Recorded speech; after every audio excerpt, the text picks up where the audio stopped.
What is happening, Post Shifters? Welcome back to another episode of the Post Shift Podcast. Of course, I'm your host, Shawn Soole. We are doing our very first live stream for 2026. I cannot believe it's 2026 already, and it's already rolling into the year pretty quickly. If you haven't already started getting a gazillion emails because it's the 5th of January and everybody came back to work, and even though that you were working over the short break over Christmas and New Year's, all of a sudden everybody wants everything from you that they should have asked for you in December 21st. Today's guest, Sean Finter, is actually one of the major reasons that I got back onto the podcast, to be really honest with you. I went to Tails in 2024 and we had a good chat. We got a good catch up. And it sort of not pushed my hand, but sort of like made me realize that maybe I still have some gas in the tank for the podcast. And then he was my very first guest back in 2024. So we're looking at, I think, 80 episodes ago or 85 episodes ago. And so fast forward to 2025 in May, he got me down to Maryland to do his course. And I have to say a massive endorsement for his mastermind, because even if you feel like you're a good operator doing everything really well, going there will reinforce what you are doing really well, but also give you some ideas. You get to hang out with a lot of very diverse establishment owners. So you might go for a high volume pub to a niche little cocktail bar to a multi-unit franchise. The speakers he has are always fantastic. I had an opportunity to sit down with Jack McGarry and really chat with him, and it actually changed my perspective for 2025 quite a lot to get into where I am rocking out now, consulting and working on some other big projects that I keep airing a little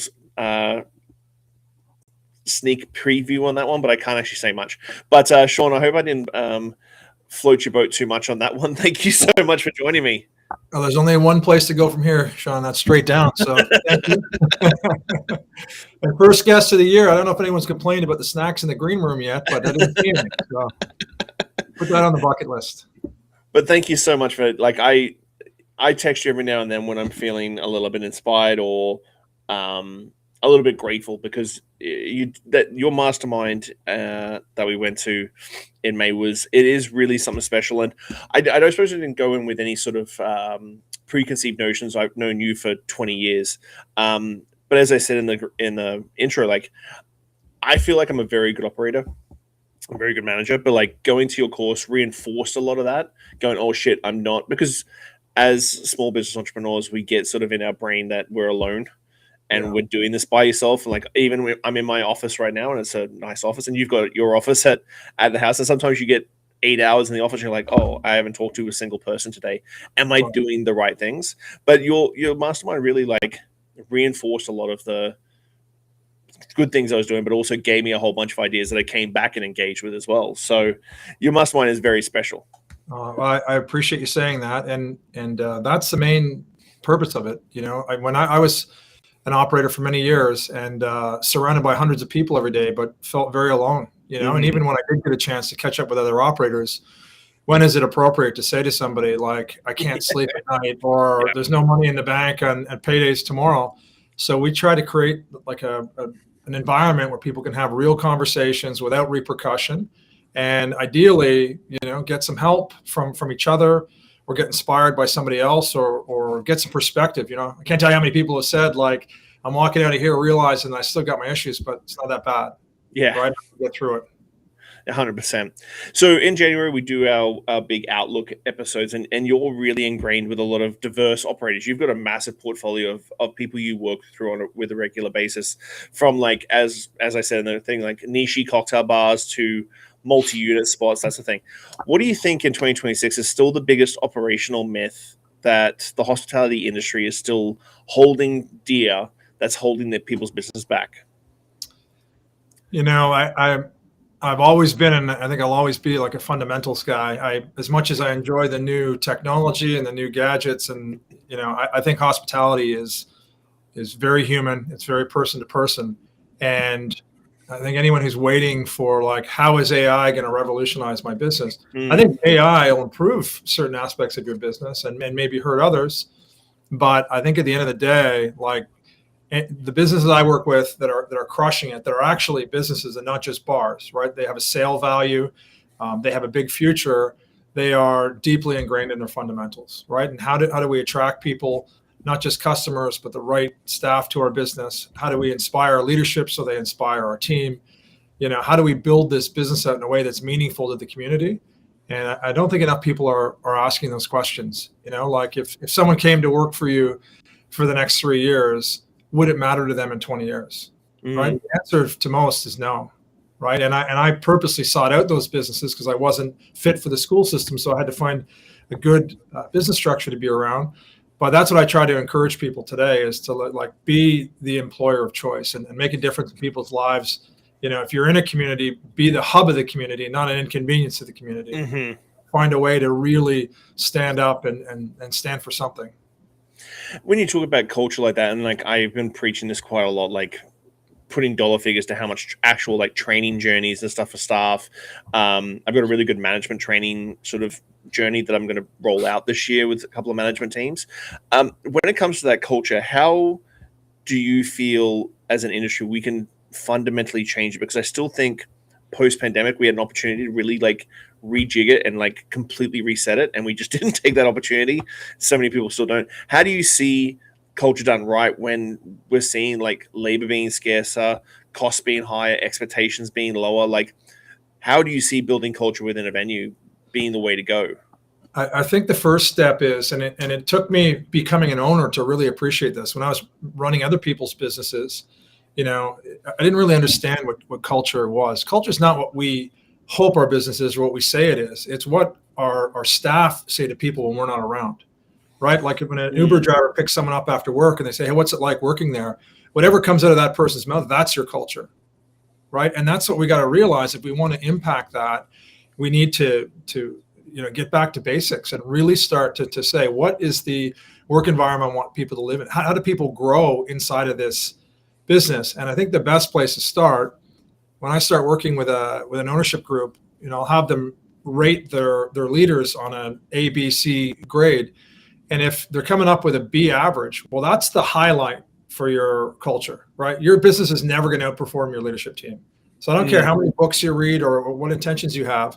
It takes exactly one manager to set your culture in a negative way and kind of throw out everything you've been preaching and going against the grain when no one's looking.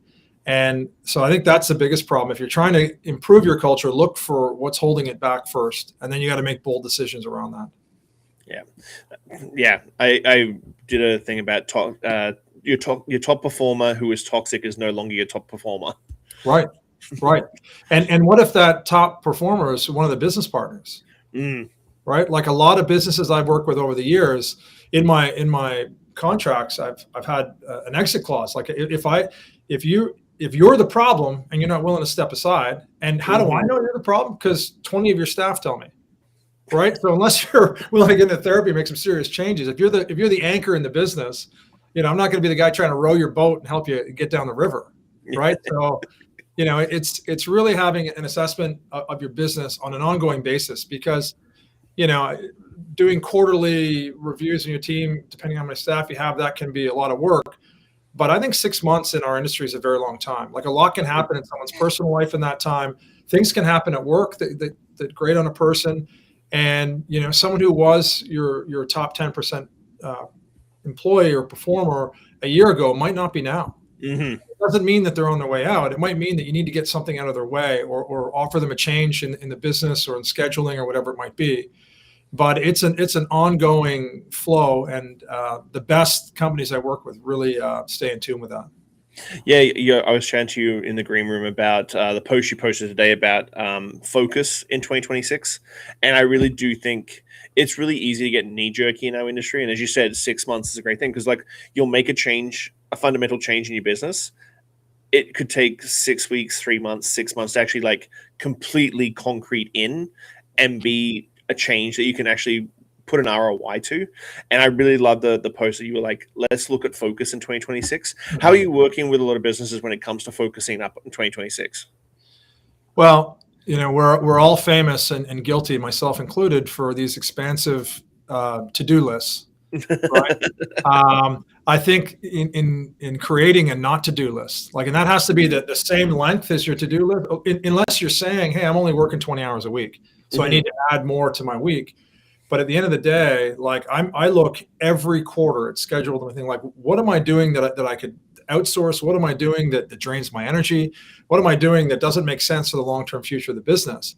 And I know restaurants aren't as fluid as that. It's not like you need to make changes every 12 weeks, but they do need changes, right? As people grow and evolve in the business. And I don't think enough of that happens. Yeah, because I was thinking about that, and it comes back to like a lot of things that you talked about in your masterclass has actually changed the way that I fundamentally look at the way I consult now. Like I try and keep my hours thing, so I have spent time with my wife and spent time with my daughter, which is the most special thing right now for me. She's 15. But when it comes to like being in a business, you were talking about sale value earlier. Do you think there's still a fundamental misunderstanding for a lot of operators that you can either eventually sell for cents on the dollar and walk away with nothing after 20 years of working, or actually like knuckle down and like build your business to be sellable? Because I think as a hospitality professionals, we go into it going, I love my job. I love working the door on Friday nights, and never really, and the passion is driving, but we never really look at the business going, oh, this is a sellable business that I can actually walk away with a solid dollar figure to retire, to spend the next 10 years, 20 years of my life enjoying life after working 80 hours a week. Yeah, well, let's go back to your initial premise that people might get 20 years down the road and have to exit their business for zero. A lot of people would pray for zero. A lot of people can exit their business. They have leases that supersede their desire for exit. They have debt. They have tangled contracts. Like, yeah, it's sad. A lot of people come to me and say, how do I get out? And I say, I don't know. Like, you have got yourself into a mess. I'll just say this as a myself as an owner operator for many years, like, it may look like I got lucky or that I'm super smart. I bought other people's experience, right? Mm-hmm. When I got into the business, there's only a couple of ways to acquire a bar restaurant. Sweat equity, which didn't really appeal to me, taking on big loans, which weren't available to me, or having a rich father, which I don't have.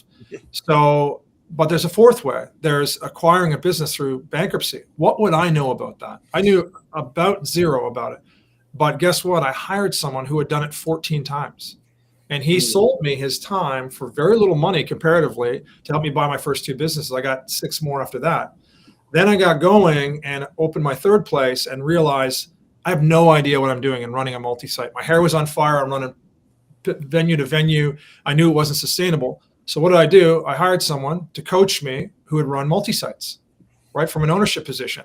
And then the third consultant that I hired was, how do I exit my business much sooner than people normally do for a much higher multiple than it? What did I know about that? Nothing. I'd never sold a business before. A person came in and worked with me for 6 months, and I sold my business for, according to my board, for 3 to 4 times what I would have normally got for it. And all of that happened by the age of 34, right? Where would I have been without those 3 people in my life? Either in a ditch, in a grave, or, bankrupt somewhere. That's just how the world works. So my point is, like, whatever it is you want to do, like, people say, what do you want to be in 10 years or 20 years? I don't really know where I want to be in 2 years, but I position myself for 5 years out and say, who do I know that can get me there in a fraction of time? Do you think that's important? Because I think, as you said, like at the very beginning, it's sometimes tough to be open about your failures or your stresses or what's keeping you up at night, sort of thing, with other operators. Because other operators sometimes, like, you always want to put on a bright face when you're hanging out with other operators, because you don't want to be that guy in the corner going, fuck, everybody seems so happy and everybody seems to be making money and their restaurants are busy. What the fuck am I doing wrong? Like, why am I miserable? Why am I staying up at night? Do you think it's always that hard hurdle to get operators to like open up and actually like understand that they need people to come in and help them with these things? Yeah, I think it's a muscle that's terribly undeveloped, especially in hospitality ownership and leadership. And, a lot of us, myself included, it was fake it till you make it, right? Mm-hmm. Bullshit and like bravado and work 20 hours a day and all that nonsense. But at some point that catches up with you and you realize your problems are bigger than your talents. And then what do? You can hide from it until it catches up with you and buries you. Or like you say, you can start to talk to people and then take the further step and say, hey, might you be the person that can help me overcome this? Or do you know someone who could? Mm-hmm. Right? Once I started learning to say those words and realized there's a formula to this, and that's the formula, right? Recognize what's happening, get perspective, look at your options, acquire help. Mm-hmm. Right? And to be honest, like my preferred path over the years has been to contract a consultant or a coach, because it's faster and easier, and I'm not beholden, and I'm not chasing somebody, right? I just want, you have this thing to unlock this. Mm-hmm. For some people, it takes 4 weeks to help me, 4 months or 2 years, whatever it is, we frame it out, and I go for it. And I always just make sure there is a healthy return on investment for what I'm going to get for what I'm paying out. On the flip side of that, do you find sometimes in your consulting capacity that you give advice to people? Do people always listen? Do operators always listen to your advice and go, yes, that's a great idea, I'm going to implement that? Or do you still have this sort of pushback going, no, you're wrong, you don't know my business as well as I know my business? Well, I get some of both, I suppose. A lot of people, most people, me sometimes, get advice that I know is the right thing, especially when it comes to my health. I'm like, yeah, that's a good idea. Yeah. I'm not going to do that, though. Sounds exactly like me. That'll help me live till 100. I'd rather have a great fucking time till I'm 90. Now, pass me a drink. But on the other side, I think a good coach or consultant is wide open to, you should know your business a lot better than me. But what I know is the habits it takes to get there. Like, I'm no expert in fitness, but I know eating right and exercising every day is really fucking good for you, right? I know in business, like focusing on the fundamentals and making sure that you've got healthy cash flow, making sure that you're running your inventory properly, making sure that your staff like promote your business when they leave the property rather than talk you down. Like, those are just things that make sense, and they're never wrong. So talking about training, because you see my sort of social media, my big push is like training journeys, like how to stop this turn and burn mentality, like get better retention for staff, that sort of thing. My biggest pushback I usually get is that I don't want to spend, from operators, like I don't want to spend this money on training or invest this into people because they're going to leave. Yeah. And so my biggest thing is like, well, what if they don't? How are you sort of pushing this sort of smart training to engage staff? As you were saying, like you might have a top performer who was top 10% performer a year ago, now is like lagging a little bit behind. How do you re-engage those staff when you start talking to operators about how to re-engage your staff and keep pushing them forward? So again, I don't want to sound like a negative guy, but I always approach things from like, what is the problem with this, and why doesn't it work for most people?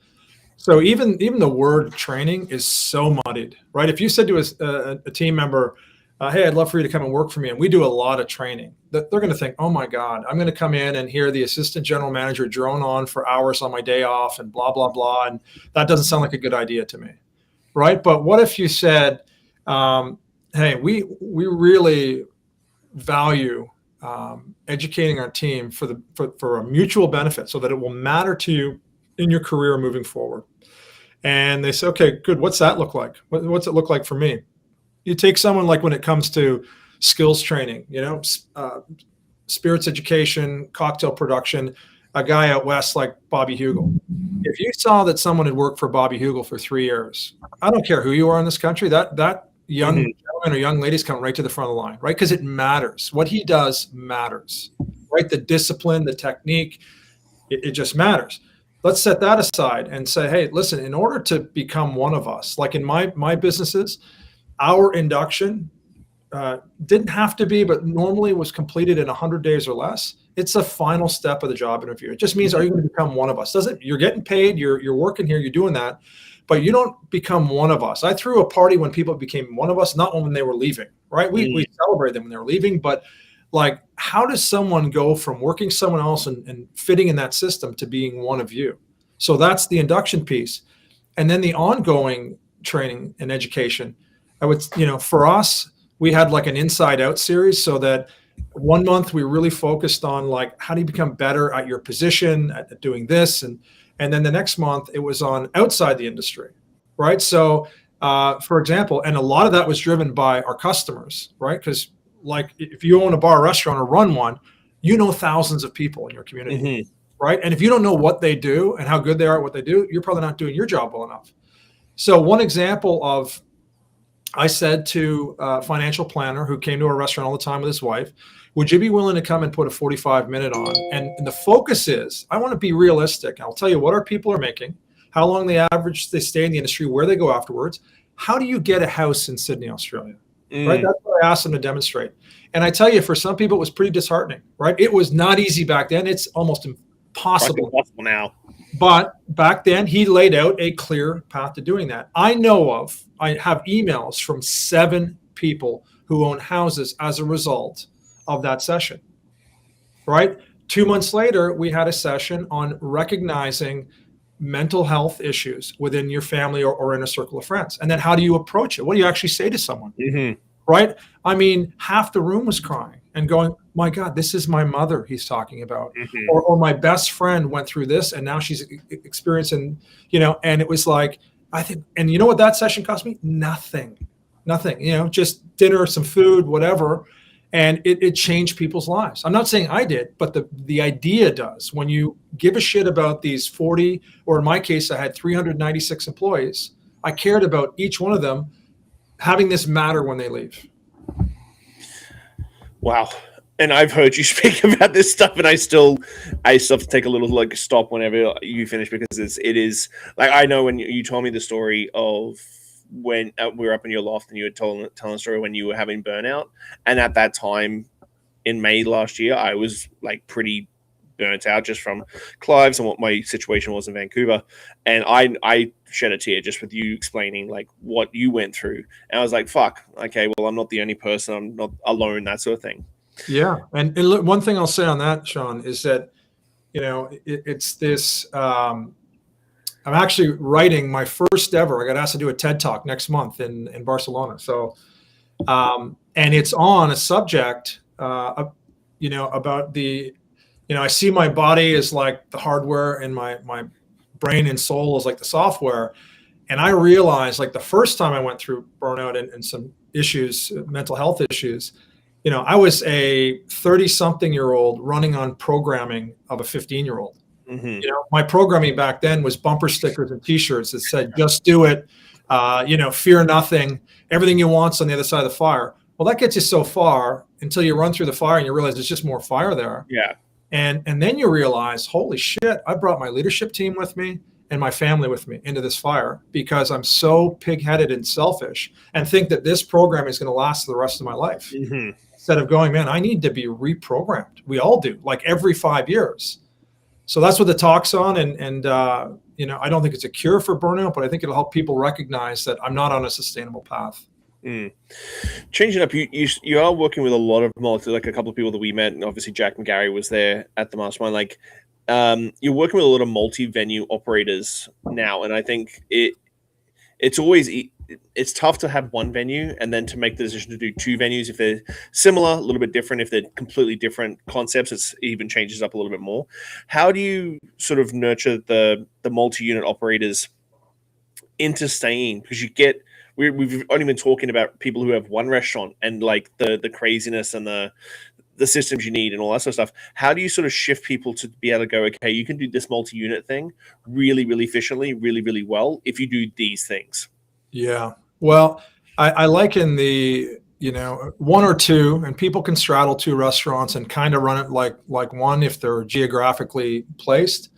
But once you get to 3, 4, 5, 10 and above, it's like driving a car versus driving an airplane. They're both, craft to get from one place to the other. But if you put me in the cockpit of a plane today and you were in the passenger seat, we'd both be dead. Right? I don't know how to do it. I could probably hear the engine make noise and try to take off, but we'd likely both die. And, it's getting yourself ready for that transition and getting rid of the superhero mentality that I can do anything and go, well, what does that look like? Like, who is going to be the pinnacle of the business, right? Who's going to actually run it? And if one person can't take the full load, how do I distribute the load from culture to operations? So we look at that. The geographical spread, I encourage anybody who wants to have another location that is further than half an hour drive to just do that for a couple months. Do that drive, hit it in rush hour. If you want to get on an airplane and have a place in New York and a place in Seattle, do that flight like 50, 60 times and see what it's like. It's pretty cool. It's romantic right now until your 25th time and your flight's delayed for the third time that day and you missed your kid's birthday again. I've done it, right? It's so longer. It's not cool anymore. It's a fucking inconvenience. So, you know, what I do ask people is like, why do you want to do this? Right? More revenue, more profit. Well, could you do that in this geography? And some people do have a good reason. Like they say, hey, I love this city. I'm thinking about moving there one day. I want to do this. So whatever your reason is, make sure it's sound. And then, you know, test the theory before you get in. And then you got to prepare yourself for what does a multi-site operator actually do as compared to someone who has one or two. Mm-hmm. And then that's the thing. Like you've been a multi-site unit operator yourself. And I think this is going to resonate with anyone who's listening or watching. How do you put in place systems so that you can trust the team that you have? Because I think that's sometimes the hardest thing to sort of overcome as an operator. They're like, if I'm not there, the place is going to fucking burn down. If I'm not there, service is not going to be the level that I want. How do you sort of overcome that as an operator, and how do you explain that to people? Because you are talking to like the Jack McGarrys who are going to expand a lot over the next couple of years. How do you build the systems and everything in place, and just the mentality for an operator to go, you know what, I don't need to be on site all the fucking time to operate my business? Yeah, well, the first board that I put together, a gentleman that I wanted to join, he asked me before he would discuss joining the board, he said, do you own your job or do you own a business? And I said, well, I think both. And he goes, no, if you pick one, which is it? And I said, I think I own a business. And he goes, okay, so if you left for 3 months, things would be as good or better. I said, no, the place had burned down. He said, then you own your job, right? Like, let's all be realistic. If your business needs you that badly, you've got some pride in owning your job, but that's not a business. So building systems out, like the things that I had to learn to become a multi-site operator are things that I didn't do working inside a multi-site business, right? I had to learn not just to be excellent at planning, but to teach other people how to plan. I had to learn how to be excellent at written communication, regular green dashboards, running and attending meetings, right? Like you suddenly your relationship to the business becomes totally different, and you have to set it up in a way that it's not dependent on you, but that you can add the most value in your contribution to the business. And then you layer in the systems. I'll give you one which might seem arbitrary, but you know, as a young business owner and a egomaniac back then, like a lot of bar owners are, they like to be the hero, and everyone comes to me for the answers and all that until you wind up in a mental hospital. But for me, you know, I go into a venue, walk through the door. I had eight properties, and walk through the door, and oh, Sean, we need this and we need that, and you know, and it felt good in the beginning, as I said, and then it doesn't. And suddenly, like, I started getting really bad stomach aches, you know, walking up to the door, because I knew I was just going to be faced with this bad news. And we had back then, like quite analog, but these red books with all the issues. And I go right for the red book. That's what I ate every day, was the red book. And my assistant one day said to me, Sean, I think this is going to make you sick. Like, you know, you don't look good when you're picking up these things. And she goes, I think we need to introduce a green book. I said, what would be in the green book? And she goes, anytime someone writes something in the red book that's negative, they have to write something positive in the green book, like recognize something good going on. I can tell you what, Sean, like I like the bad news first. So I grabbed the red book and I'd say, okay, I got to deal with this and fix this and whatever. I close that. I pick up the green book. I would come back to life. I would find Sarah and Mark that did this and that. And like, it changed my world, right? You have to balance what you're putting into your brain. And I became addicted to those green books. And then I said, you know what? I'm going to make my number 2 in charge. You deal with the red books now. I got to tackle these green books, because these people aren't getting celebrated enough. Yeah. Right. You need to spend 5 or 8 hours a week, if you have 8 properties, in celebrating all these good things happening. And guess what? When I did, more and more of them happened. That's awesome. It's a relatively simple thing, because you do have that usual, like, if you don't put it in the book, how is it going to get fixed? And right. I've dealt with that in other businesses, which I look back now and I'm like, fuck, I could have easily fixed this. That, guys, like, I've got the whiteboard every night. I get a picture of the whiteboard. I know exactly what my day is going to look like the next day. It seems really good in systems. And then someone misses something on the whiteboard and your day goes to shit, because you've like, guys, it's very simple. Something runs out, put it on the whiteboard. I'll sort it out on my day during my day. Right. But it's a super simple system. It's almost like a teaspoon of sugar makes the medicine go down. Yeah. Yeah. And it also trains your team to, like, everyone's keeping an eye out for something on fire, but it trains your team. Like, I've got to start recognizing people. Like, you start to catch people in the act of doing something good. Right. And then that positive reinforcement, like, you find me a hospitality employee who says, you know what, I get celebrated too much at my business. I'm tired of going in every day, and my boss puts me up on his shoulders, and, the team chant, like, it can't take it anymore. Right. You will not find one. So look, ask yourself, like, how many hours last month did you spend celebrating your team? And did you get the multiplying effect by doing it in public? Right? Doing it at pre-shift, or as people are breaking down the bar at night saying, hey, I just got to bring up what I heard about Michael today. And I'm so proud of you to work with you. And that's exactly what we want to be doing around here. We don't spend enough time on it. 100%. I used to do it usually Sundays when I'm having a whiskey and smoking a cigar on a Sunday when I'm decompressing after the week, having a fire. I'd text my whole team on the WhatsApp and go, guys, listen, I love what you're doing. Thank you so much for all your work. I understand that it's not always the easiest thing to do what we do. But speaking of that, like, I have talked to a lot of clients as well, and especially multi-unit ones, and they're like, well, the manager should know. And you can have a whole bunch of systems, but do you feel like there needs to be always sort of this sort of like secular sort of mentality towards like what your team knows and what they should be understanding in your business? It has to be like constantly reminded when you sit down, and you said quarterly or every 6 months, when you sit down with your management team, do you feel like you need to sort of always come back to that same mission statement every now and then, just so they understand the direction the business is going? Yeah. Again, like, in using coaches and consultants over the years, I had one follow me for a day in the beginning when I started working with her. And we were in the car for, like an hour. And she said, take every call that comes in. And I think there were 5 phone calls. And she made notes as I was talking. And when we parked and we're about to walk into a venue, she said 4 or 5 of those calls were about a lack of information flow. Like, you told somebody, if you're the filing cabinet in the business, you are overpaid, right? Like, you can't be the bottleneck for information.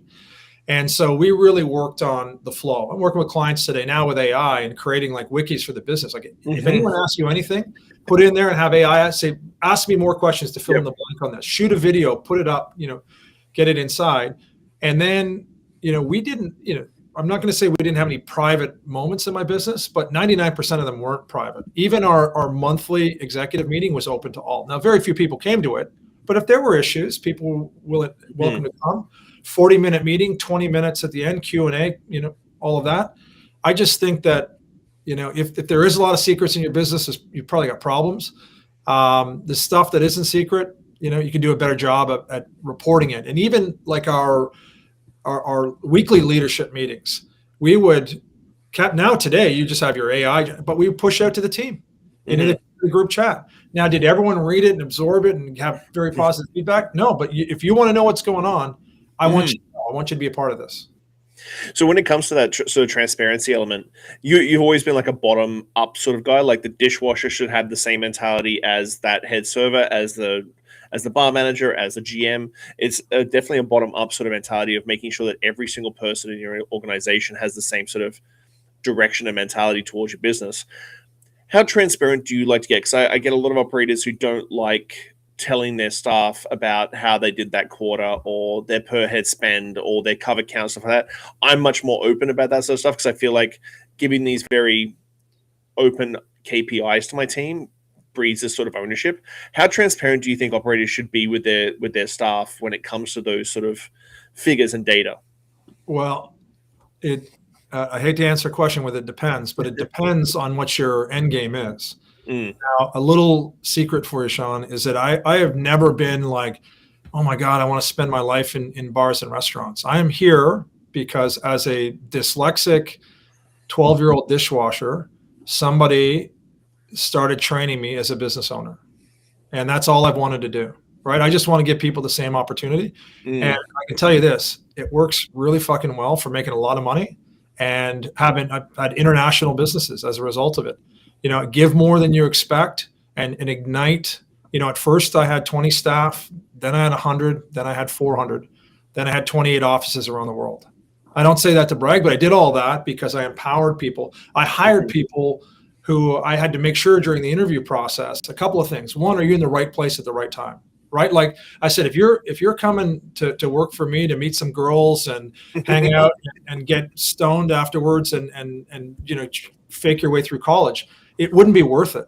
Right? There's such an investment you have to make in yourself. And then number two, I really hired like the dishwasher. Do you want to be a GM one day? Because if you don't, my offer isn't for you.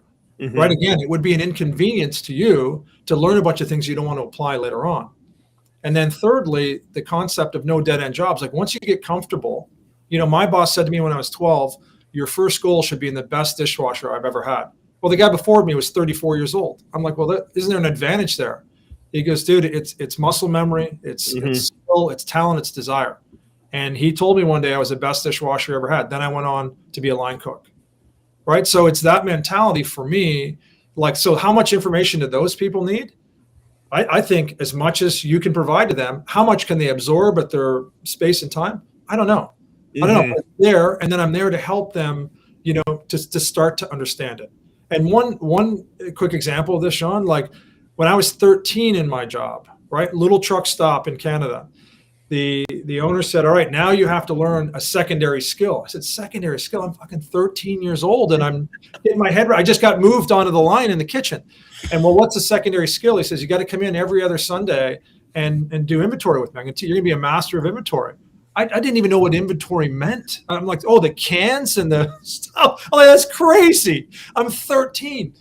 I go on and do that. I got to admit, I hated it for the first few months, right? Old spreadsheets, calculation, everything else. Well, fast forward, Sean, I went on to have the largest private inventory company in the world in our industry, right? Like that's an investment in myself. So that's what I try to encourage, and that's not everyone's offer, but everyone should have an offer. Like, what is it that you can give that's low cost for you to give and very high impact for them? Center around that, and you'll find people coming to work for you. That's awesome. When you're talking about AI and data, people go, AI is going to make the industry and redundant on this sort of thing. I look at it as like having two assistants that can help me continue to build and grow and manipulate and evolve my business. With all the data out there, labor, sales mix, guest flow, all these sort of things, what are the numbers that you feel, because there's a lot of contentiousness about labor percentage right now. Like I've seen a lot of posts about labor percentage not being a real number. I think it's a real number if you're doing all the other things that are attached to labor costs. But what are the figures that the matrices that every operator should be looking at every single day when they wake up or when they get into work? Yeah, I'll give you a few that I think are imperative. I'll first say though that a lot of when I start working with a lot of businesses, they have a lot of data, they have a lot of reports. And in fact, most of them have too many. Right? Like you look at cars today, and the dashboards have got so small. Right? Like this is what you need to know, and the car's smart enough to tell you when there's something new that you need to know. Right? Like that oil light when that comes on. You missed a trick somewhere back about 10,000 miles ago. But to me, having a member of your leadership team or any member of your staff looking at a number that's not juxtaposed to a goal, what's the point, right? Like I think I'm an ex-jock. I love sports. I used to love sports. And people like sports because of the scoreboard. Right? They know who's got more goals than the other and how they're going to win the game, how much time's left in the game, how many penalties, all those sorts of things. So making business fun that way. So I'll give you an example where numbers become really blunt in business. Like when I talk to a client and they say, we missed our revenue number for last week. Let's say their revenue goal was $50,000 and they came in at $45,000. Well, if they don't know where and why, how do you fix it? Right. So you obviously, if you're open 7 days a week and you break it into 3 shifts a day, you got 21. Well, when we box those and we say, okay, late night, Monday through Wednesday, if that's one series and that's supposed to attract $6,000 in revenue and it came in at 3, well, we know we've got a big problem here. Lunches could be overperforming. So let's not tell the team, hey, boo, you failed in your revenue. let's celebrate lunch. So business has to be a lot more strategic. And the closer you get, and we could put up in the resource, I'll give you some of our like red, yellow, green dashboards that just make it so simple for people to go, not only did I miss my goal, I knew exactly what it was, and here's what I can do about it. When it comes to one leadership mandate that you would ask every operator to put into play for 2026, what would it be? I like to start the year by asking better questions, right? Like more is not a strategy. We want to do better than last year. That's not a strategy. We know we're going to need to replace one or two members of our leadership team. What specifically do we have to do to attract more leaders like Sarah? Right? Let's talk about that. Like, let's talk to Sarah about why she chose us, why she stays here, what's important to her, what annoys her. Like, you want more people like her, you better understand her and give her carte blanche to be honest. You could ask, what would it take Tuesday nights or Monday night? We're thinking about closing because we don't have the revenue. We're only doing $1,500 in revenue. What would we have to do to have a $10,000 Monday night? And don't tell me it can't be done. Someone in your city is doing it, just not you. They're doing something very different than you're doing. And, do we want to rip that off, or do we want to engineer something different, better for a slightly different constituency? And a third example could be, we find out that our average server, bartender, host stays with us, 15 months. So what would it take to keep people here 30 months? Right? So those are just better questions. And when you start by asking better questions, you not only get better answers, you take off from a fundamentally different position. That's awesome. So for 2026, like it's the 6th of January, you said that you had a TED talk coming up, which is massive. Yeah, that's cool. It's very fucking cool. That is bucket list stuff. I'm sure it's on your bucket list, but that's bucket list stuff. Yeah. What have you got a plan for 2026? For me personally, what am I doing? Yeah, personally, career-wise, So, my life has, as I said earlier, like I kind of live in 5-year brackets. And this one that we're coming up to, like I'm 52 now, we are like downsizing. We have a couple houses in Annapolis. We're selling the one on the water, which is a big place, and the kids are all gone now. We're kind of loft living, but as we were joking before, you got a loft on top of a 10,000 square foot house. It's the best of both worlds. And, I really I'm finishing 2 books at the moment. I want to just keep my coaching group kind of tight and right, like a good group of people that are helping each other move forward. And then I guess the biggest change will be a lot more time on the road, where Ellie and I we're starting to learn Spanish, and we love Spain, Mexico, Brazil. Like, we love being on the road. So we're going to go and spend time in Southeast Asia. 2 of my kids are back in Australia. So it's an exciting new chapter, start of a new 5-year block for me. That's fantastic. So something that I did you didn't get this when we did the very first episode back in, I think it was June or July in 2024, was 5 deep podcast questions at the end of the episode. Sure. What is one lesson or experience that has shaped your perspective the most, and how do you carry that forward in your life? Oh, that's a good one. Personal or career? We talked about burnout earlier, and I wound up in the hospital. My burnout was so bad. And when I was leaving the hospital, one of the nurses there, she's a lovely woman, she said to me, what's the number one thing you're going to do when you leave here to make changes? And I had written a million things down in my diary, and I was just confused, and I couldn't pick one. And I said, I don't know. And she put her hand on my knee and she said, "Oh, sweetheart, never waste a perfectly good crisis." Right? Like, when life talks to you, you better listen and make some changes as a result. And I do every time now. I stop myself and say, what is this teaching me, and what do I need to do differently? Awesome. If you could leave one lasting message or piece of wisdom for the world, what would it be and why? I grew up with some great mentors, and they all passed away a lot sooner than I thought they would. And there's an old Tim McGraw song that's "Live Like You're Dying," and I don't mean that in a reckless way, but like, I work with clients and they're telling me what they're going to do when they're 65 or 70. Mm-hmm. And I'm like, do you know a 70-year-old who's climbed Mount Kilimanjaro? Like, this is a good year to get in shape, and next year is a good year to climb Mount Kilimanjaro. And in the meantime, we get your business ready for you to be away for a month, right? Like, I just think that anyone who's not living their life on the way through might want to consider doing that. Looking back on your journey, what is something you wish you understood earlier in life?